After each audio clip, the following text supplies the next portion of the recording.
تو المعرفت والتسمیت والشکر والرضا، تو راضی ہو کر کھانا، شکر خدا ادا کر کے کھانا.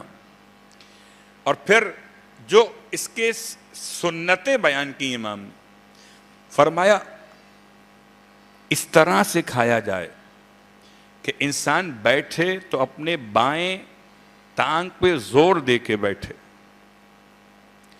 اور کھائے تو 3 انگلیوں کے ساتھ لقمہ بنا کر کھائے، اور جب کھائے تو لقمہ چھوٹا چھوٹا بنا کے کھائے، اور کھانا کھانے سے پہلے ہاتھ دھو لے، آداب میں شامل ہو گئے. اور آج اس جملے پہ یہاں روکتے ہوئے آپ کو امام کا جملہ میں بیان کروں، اور ہر سال بیان کرتا ہوں، خود عمل کرتا ہوں، عمل کرنے کے بعد آپ کی خدمت میں بیان کرتا ہوں.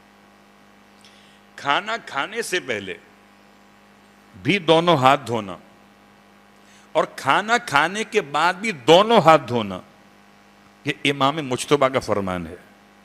غسل الیدین قبل الطعام ینفی الفقر، کھانا کھانے سے پہلے دونوں ہاتھ دھونا غربت کو مٹا دیتا ہے.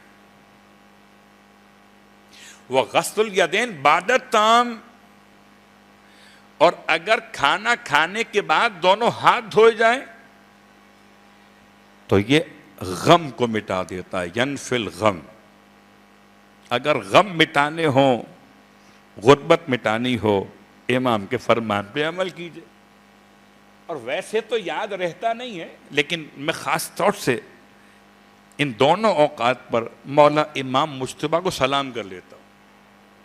السلام علیکہ یا ابا محمد الحسن ابن علی علیہ السلام.